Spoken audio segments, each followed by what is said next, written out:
നമസ്കാരം. വന്ദേ മാതരം. ഏതാനും നിമിഷങ്ങൾക്ക് മുമ്പ് ശ്രീ അരവിന്ദ് കേജ്രിവാളിന് ജാമ്യം ലഭിച്ച ഒരു വിവരം നമ്മൾ പുറത്തു വരുന്നുണ്ട്.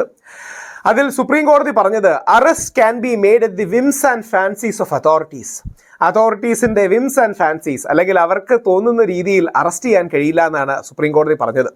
ജസ്റ്റിസ് സഞ്ജീവ് ഖന്ന, ദീപാങ്കർ ദത്ത ഇവരുടെ ബെഞ്ചാണ് ഈ കേസ് പരിഗണിച്ചത്. PMLA താഴെയുള്ള കേസിലാണ്, മണി ലോണ്ടറിങ് അടക്കമുള്ള കേസിലാണ്. ഇത് വളരെ ഇംപ്ലിക്കേഷൻസ് ഉള്ളൊരു കാര്യമാണ്. അതായത് ഡൽഹി ഗവൺമെൻറ് എക്സൈസ് പോളിസിയിൽ കള്ളത്തരം കാണിച്ചു എന്നും അത് ഒരുപാട് പേർക്ക് ഗുണപ്പെട്ടു എന്നും അതിൽ ഇവർക്ക് ക്രിമിനൽ ഗൂഢാലോചന നടത്തി ഇവർ കാശ് ഉണ്ടാക്കി നോക്കിയാണ്. സത്യസന്ധമായി പറയാം, ഈ കേസ് കുറച്ചൊക്കെ ഫോളോ ആയിട്ടുള്ളൊരു വ്യക്തിയാണ് ഞാൻ. അതിനെക്കുറിച്ച് പഠിക്കുകയും ചെയ്തു. അരവിന്ദ് കേജ്രിവാളിനോട് രാഷ്ട്രീയപരമായി യോജിപ്പുള്ളൊരു വ്യക്തി അല്ല ഞാൻ. പക്ഷേ അരവിന്ദ് കേജ്രിവാളിനോട് ഈ കാണിക്കുന്നത് ഭയങ്കര മോശമാണ്. അതാണ് എൻ്റെ സത്യം. എന്ത് വാക്ക് പറയണമെന്ന് ഞാൻ ആലോചിക്കാൻ. ഭയങ്കര മോശമാണ്. ആദ്യം ED അറസ്റ്റ് ചെയ്യും, കുറച്ച് കഴിഞ്ഞ് ഇതേ കേസ് CBI അറസ്റ്റ് ചെയ്യും. നിങ്ങൾക്ക് ഓർമ്മ കാണും, കുറച്ചു കാലം മുമ്പ് ഷാറൂഖ് ഖാന്റെ മോനെ ഇതേപോലെ ഡ്രഗ്സിന്റെ പേരിൽ പിടിച്ചത്. അല്ലെങ്കിൽ സുശാന്ത് സിംഗ് രാജ്പൂട്ടിന്റെ ഗേൾഫ്രണ്ട് ആയിരുന്ന റിയ ചക്രവർത്തിയെ പെർസിക്യൂട്ട് ചെയ്തത്, അതായത് വേട്ടയാടുകയാണ്. 10-25 വയസ്സുള്ള ഒരു പെൺകുട്ടിയാണ്. എന്താ കാര്യം? ബോംബെയിലെ പൊളിറ്റിക്സ് അതിന് വേണ്ടിയിട്ടുള്ളതായിരുന്നു. അതായത് ബോംബെയിൽ 2 ക്യാമ്പ് ഉണ്ടായിരുന്നു. ആ ഒരു ക്യാമ്പിൻ്റെ ഭാഗമായി ശിവസേനയും മറു ക്യാമ്പിൻ്റെ ഭാഗമായി അവരുടെ ഓപ്പോസിറ്റ് ആൾക്കാർ നിന്നു. ഉദ്ധവ് താക്കറെയുടെ മകൻ കൊടുക്കണം. അപ്പോൾ അങ്ങനെ കൊടുക്കണമെന്നുണ്ടെങ്കിൽ ചില കോൺസ്പിറസി തിയറീസ് കൊണ്ടുവരണം. അതിൻ്റെയൊക്കെ പേരിലായിരുന്നു ഞാൻ അതിലൊക്കെ നാഷണൽ മീഡിയയിൽ ഇരിക്കുകയും എന്നാൽ കഴിയുന്ന വിധം റിയ ചക്രവർത്തിയൊക്കെ സപ്പോർട്ട് ചെയ്യുകയും ചെയ്തു. നമ്മുടെ ഏജൻസീസ് കുറെ കൂടി ഉത്തരവാദിത്തത്തോടെ പെരുമാറണം. അത് ഏജൻസീസിൻ്റെ പ്രശ്നമല്ല, ഏജൻസീസിനെ നിയന്ത്രിക്കുന്നവരുടെ പ്രശ്നമാണ്. അരവിന്ദ് കേജ്രിവാളിനെ രാഷ്ട്രീയപരമായി തകർക്കാൻ അദ്ദേഹത്തെ രാഷ്ട്രീയപരമായി എതിരിടണം, അല്ലാതെ ഏജൻസീസിനെ മിസ്യൂസ് ചെയ്യരുത്. ഹേമന്ത് സോറനെ ഇപ്പോൾ എത്രയോ മാസങ്ങളായി അറസ്റ്റ് ചെയ്തു. അദ്ദേഹം വെളിയിൽ വന്നു, വീണ്ടും മുഖ്യമന്ത്രിയായി. ശ്രീ അരവിന്ദ് കേജ്രിവാളും ശക്തിയുക്തം തുടരുമെന്ന കാര്യത്തിൽ സംശയമില്ല. അപ്പം നമ്മുടെ ഏജൻസീസ് ED ആണെങ്കിലും CBI ആണെങ്കിലും ബാക്കി ഏത് ഏജൻസീസ് ആണെങ്കിലും ഇതിനെ മിസ്യൂസ് ചെയ്യുന്നത് വലിയൊരു ഇഷ്യൂ ആണ്. അത് ഏത് പാർട്ടിയാണെങ്കിലും എല്ലാ കാലത്തും ഈ മിസ്യൂസ് നടന്നിട്ടുണ്ട്.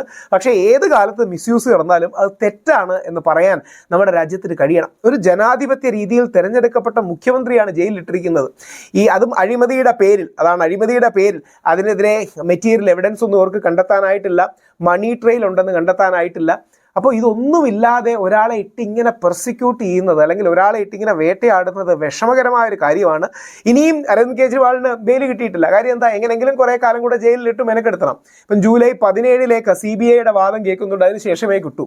ഓരോ ഏജൻസികളെക്കുറിച്ചും മാറി മാറി ഇങ്ങനെ അറസ്റ്റ് ചെയ്യിക്കുന്നതിന് എന്ത് മാന്യതയും നന്മയുമാണുള്ളത്? അപ്പം രാഷ്ട്രീയ പ്രതിയോഗികളെ അല്ലെങ്കിൽ ഏതെങ്കിലും വിഭാഗത്തിൽപ്പെട്ടവരെ ഈ രീതിയിൽ ആക്രമിക്കുന്നതും അവർക്ക് ദോഷമുണ്ടാക്കുന്നതും നമ്മുടെ പൊളിറ്റിക്സിന് ചേർന്നതല്ല. ഒരുപാട് പേര് ഈ രീതിയിൽ പൊളിറ്റിക്കലി ജയിലിൽ കിടന്നിട്ടുണ്ട്. അതൊരിക്കലും നല്ലൊരു ഇതല്ല. അത് BJPയിൽ കിടന്നിട്ടുണ്ട്, കോൺഗ്രസിൽ കിടന്നിട്ടുണ്ട്, CPMൽ കിടന്നിട്ടുണ്ട്, ആപ്പിലും കിടന്നിട്ടുണ്ട്. ഈ ട്രെൻഡ് നമ്മുടെ നാട്ടിൽ ഇല്ലാതാകണം. നമ്മുടെ ഏറ്റവും മികച്ച ഏജൻസീസാണ്.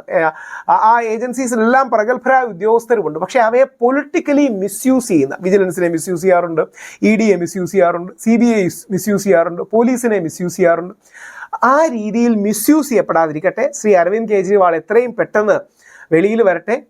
അദ്ദേഹം നല്ലൊരു ഭരണാധികാരിയാണെന്ന കാര്യത്തിൽ അദ്ദേഹത്തിൻ്റെ ശത്രുക്കൾക്ക് പോലും വിയോജിപ്പുണ്ടെന്ന് തോന്നുന്നില്ല. അദ്ദേഹം നല്ലൊരു ഭരണാധികാരിയാണ്. ആൻറ്റി കറപ്ഷൻ മൂവ്മെൻറ്റിനൊക്കെ ലീഡ് ചെയ്ത വ്യക്തിയാണ്. അദ്ദേഹം കറപ്ഷൻ നടത്തിയെന്ന് പറഞ്ഞാൽ ആരും വിശ്വസിക്കുകയുമില്ല.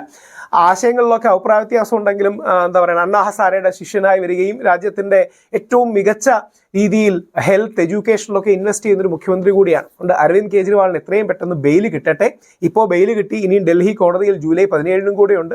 അവിടെയും ഇത് എങ്ങനെ വരുമെന്നറിയില്ല. പക്ഷേ ഈ ഏജൻസീസിൻ്റെ മിസ്യൂസ് ഗൗരവമാർന്നൊരു പ്രശ്നമാണ്. ഇന്ത്യയിൽ മാത്രമല്ല, എല്ലാ രാജ്യത്തും ഏജൻസി മിസ്യൂസ് ഒക്കെ ഉണ്ടാകാറുണ്ട്.